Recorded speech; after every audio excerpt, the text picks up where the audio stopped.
I'm heading out right now. I am meeting a friend of a friend.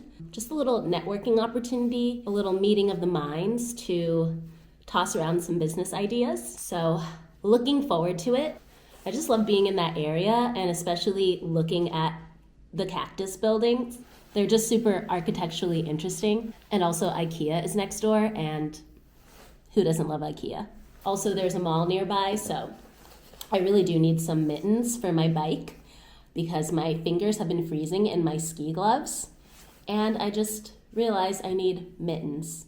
They're just the warmest option. So I'm gonna see if I can find some mittens. I'm running late, so let's head out.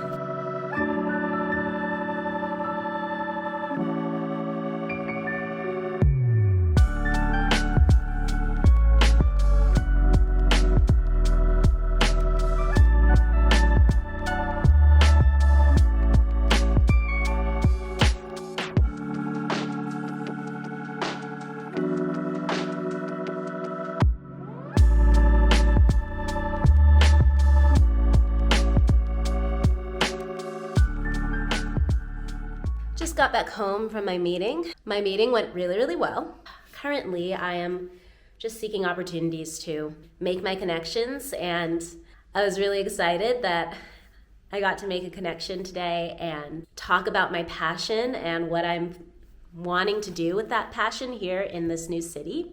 And it really is just new territory for me because in Atlanta, I kind of had a network built from childhood essentially, and it was really effortless to network because I had friends and I had classmates who were pulling me into opportunities. Now I'm in a space where I have to start a little bit from scratch, and it's kind of scary, but it's also a little thrilling because, like I say in pretty much every vlog, with challenge comes change, and usually those changes are very necessary.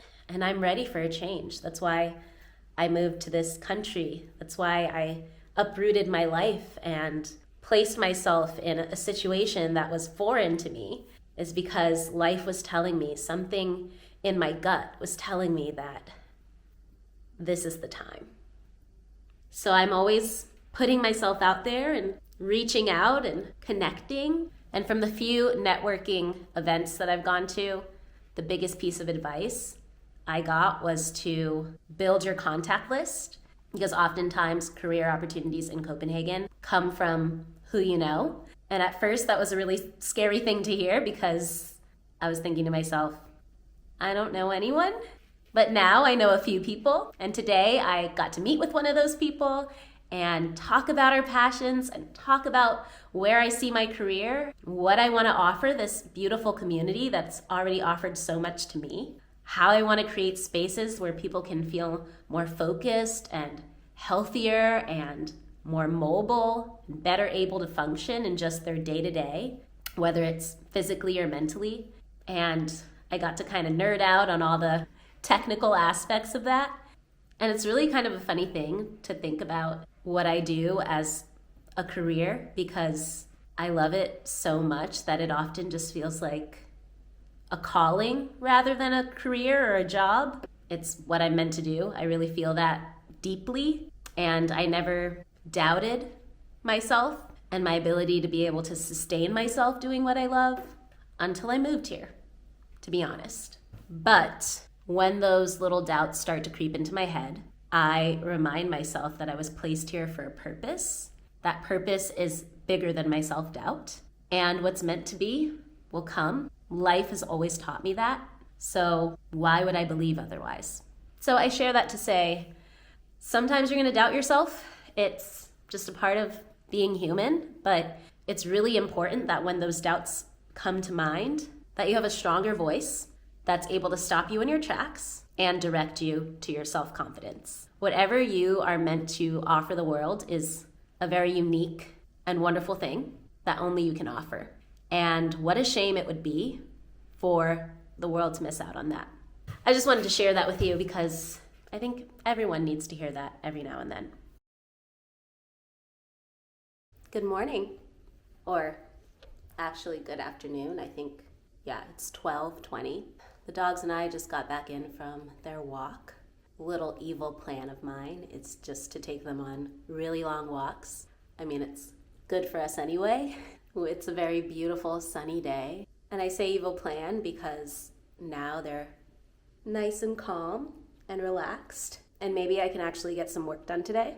My ulterior motive is always, let's just get these boys as tired as possible so that I can actually relax without a dog barking at me for attention.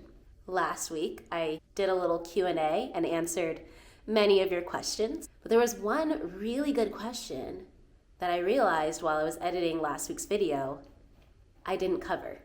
So I want to cover it here today. Someone asked me, why did you choose to move to Denmark rather than Sweden?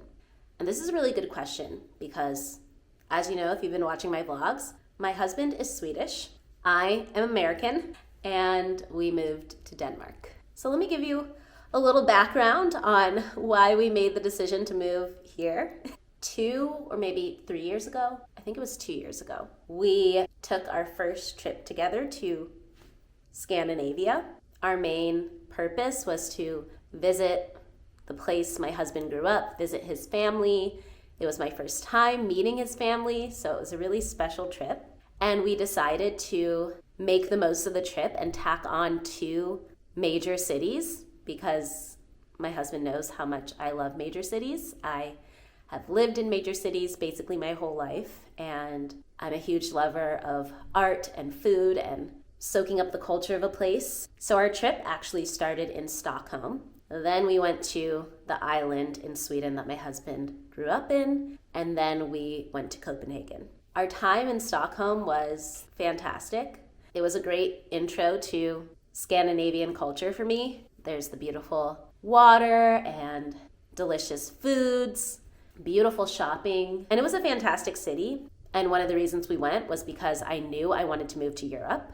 I figured if we were going to move to Europe, we might as well move close to family. Even if it's not my blood family, at least we can move close to my in-laws and still have that connection to family, which is really important to both my husband and I. So during the whole trip, I was looking at the city through the lens of, could I see myself living here?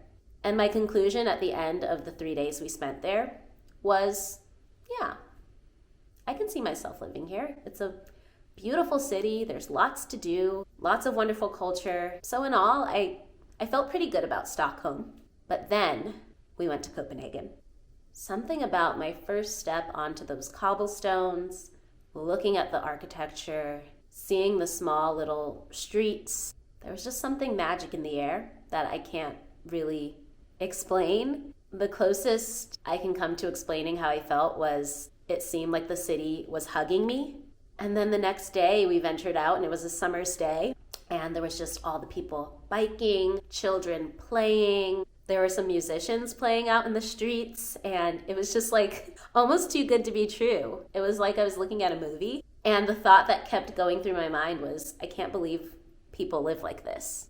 Like there was just a sense of freedom. And I know the fact that it was warm and it's summer contributed to it. The natives are like ready to play because they'd just gotten out of really dark, cold months. And now as a resident, I know that when those summer months hit, I'm gonna be just frolicking out in the sun all day, every day. So of course I saw the city at its best and shiniest, but there was something pulling my heart to this place. I remember sitting in a cafe and just taking in all my surroundings and saying to my husband, this is our home. This is where I see our family growing. It's making me cry right now to think about it, because it's one thing to say something and envision it, and then when you actually get to the point where you're doing it, there's an overwhelming feeling of accomplishment. Everything about our move here has made me feel like I'm taking steps in the right direction. I've always been the one to follow my intuition. It's never steered me wrong. My husband, on the other hand, is very much not that way. He is a very practical guy, and we balance each other out when it comes to decision making. I'm just like, something in my spirit is telling me to do this. And then he's the one who is basing his decision on, are there job opportunities? What's the cost of living? Does it make sense? And when it came to my husband, the industry that he is in is very prominent here. So job opportunities for him, my spirit needed me to be here. And that's truly why we decided to move to Copenhagen. So yeah, that was my long-winded answer to that question. Why did I choose Denmark over Sweden? I needed to be in a major city, and Copenhagen was the one that aligned with what I envisioned for my future the best.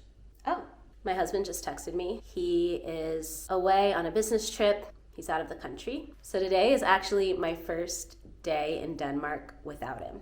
I'm gonna get a lot done because I'm gonna have a lot of me time. I'm gonna spend a couple hours working on my Danish. I have a bunch of homework for my Danish class because our last class was canceled. So they send you a study packet to complete before the next class. And my next class is tomorrow. That's what I'm gonna do for the next few hours. What are you doing, huh? I love you. Such good boys.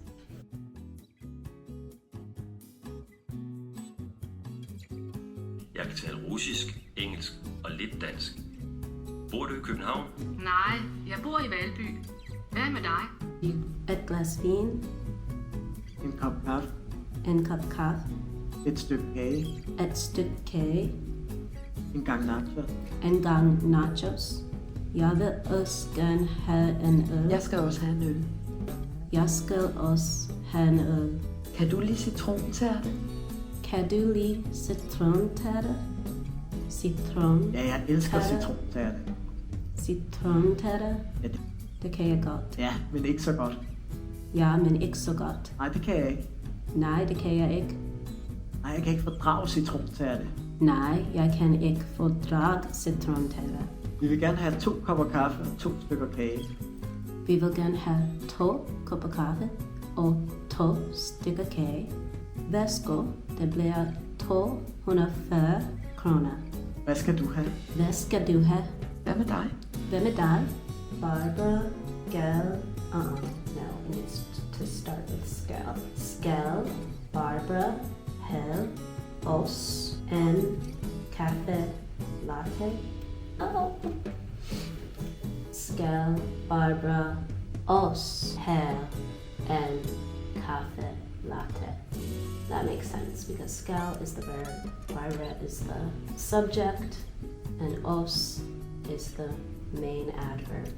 Han, Klaus, ik, heller ik, fordra, beneke, yes.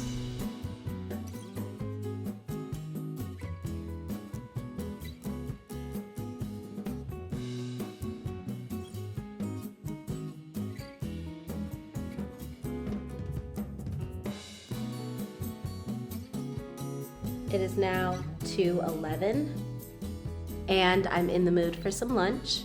I need some kind of pick-me-up, so I think I'm gonna have a bit of tea. I'm not a coffee drinker. Whenever I need a little boost, it's usually matcha or Earl Grey. If it's the middle of the day, like it is right now, I'll have something with a very low amount of caffeine so it doesn't ruin my sleep. Let's make some lunch.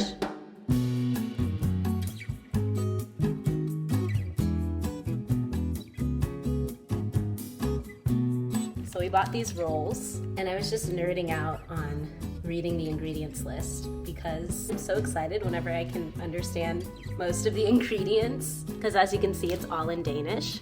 I can read it now because we've been learning about foods in class, and now my eyes are open. I know it's a little thing, and some of you might be like, what's the big deal? When you live in a place where the main language is foreign to you, and then you start understanding, it's just super exciting. I'm just excited I can understand these, like yeast, gær is yeast, salt, which is the same, water, vegetable oil, palm oil, rapeseed oil, birkesfrø, I don't know what berkesfrue is, but I know fru means seeds.